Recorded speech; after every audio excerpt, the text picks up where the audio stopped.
अरे आग लगे, ये भी कोई जिंदगी है। सुबह से चिल्लम चिल्ली पुकार सुन के मैं तो तंग आ गई हूँ। अरे वो भी क्या दिन थे जब मैं गांव में रहा करती थी। पहले बड़ी सुखी थी मैं। पहले मेरी जिंदगी क्या थी और अब क्या हो गई है। शहर में तो लोग भेड़ बकरी की तरह जीते हैं। जीने का असली मजा तो गांव में है। क्यों, क्या हुआ माँ जी? आज गांव की बहुत याद आ रही है आपको? अरे हाँ बहू, शहर का जीना भी कोई जीना है। लोगों की आधी जिंदगी तो सड़कों के ट्रैफिक में निकल जाती है और यहाँ रखा ही क्या है। एक बात कहूँ, दिल्ली शहर अब पहले जैसा नहीं रहा। क्या माँ, जब देखो गांव के गुणगान गाती रहती हो। ठीक है, इस बार ना बच्चों के कॉलेज की छुट्टियों में हम सब गांव चलेंगे, ठीक है? हाँ, ये ठीक है। फिर कुछ दिनों के बाद सारा परिवार अपने गांव चला जाता है। अरे वाह, कितनी ताजी और साफ हवा है, कितनी शांति है यहाँ। चल बहू, अब बढ़िया सा खाना बना दे, मजे से आंगन में बैठ के खाएंगे। सुशीला गांव का माहौल देख बड़ी खुश होती है। 2 दिन के बाद गांव की कुछ औरतें सुशीला के घर आती हैं। बड़े दिनों के बाद गांव आई है सुशीला। हमें तो लगा कि तू शहर जाके गांव को भूल गई। और बतिया, तेरी बहू कैसी है? जरा मिलवा तो उससे।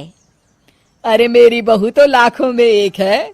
बड़ी किस्मत वाली हूँ मैं जो मुझे जानकी जैसी बहू मिली है। हमेशा मेरी सेवा में लगी रहती है और आज तक कभी पलट कर जवाब नहीं दिया उसने। सुशीला की बातें सुनकर सभी औरतें हंसने लगती है।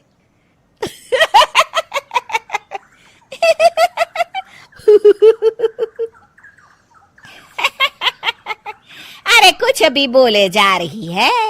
तबीयत तो ठीक है? तेरी बहू चांद से आई है क्या? क्यों बहनों, दुनिया की कोई भी बहू अच्छी होती है क्या? सब औरतें ममता की हाँ में हाँ मिलाती हैं। अरे मैं तो कहती हूँ दुनिया की हर बहू सास का खून चूसने वाली डायन होती है, डायन। मैं तो एक बिल में 1000 सांप के साथ रह सकती हूँ, लेकिन अपनी बहू के साथ नहीं रह सकती। हाँ, तूने सही कहा। मेरी बहू तो तेरी बहू से भी 2 कदम आगे है। सब औरतों की बातें सुनकर ममता मन ही मन बड़बड़ाती है।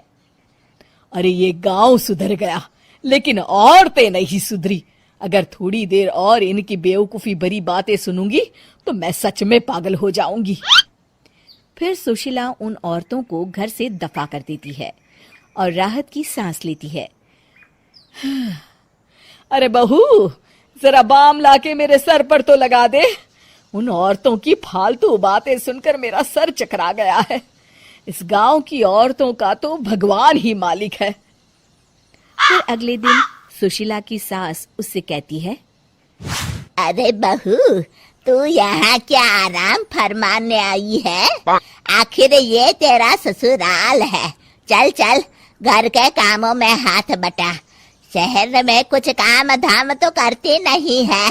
जरा अपने आप को तो देख, कितनी मोटी हो गई है। सारा दिन घर का काम करने के बाद शाम को सुशीला, हाय मेरी कमर, हाय मेरे पैरों ने तो जवाब दे दिया। आज तो मुझसे मक्खी भी न मारी जाएगी। अरे बहू, जरा आकर मेरे हाथ पैर तो दबा दे। जी माँ जी, अभी आती हूँ।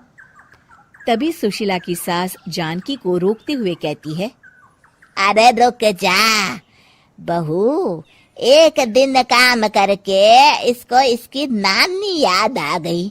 हम लोग तो रोज इतना काम करते हैं, कोई जरूरत नहीं इसके हाथ पैर दबाने की। सुबह तक सब ठीक हो जाएगा।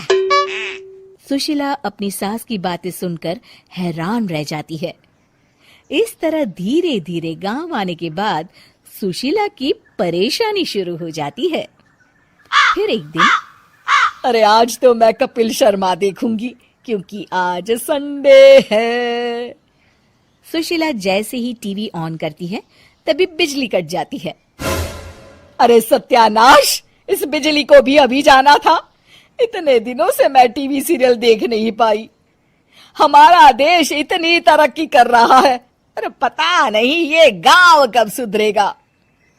अरे अब तो 2 दिनों के लिए बिजली को भूल जा, ये तो यहाँ रोज की बात है।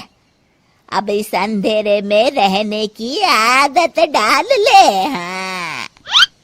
हे भगवान, अब क्या होगा? ऊपर से इन मच्छरों ने जीना हराम कर रखा है।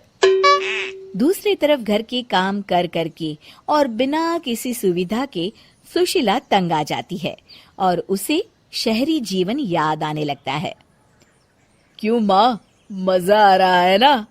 अरे आपने ऐसी सूरत क्यों बना रखी है?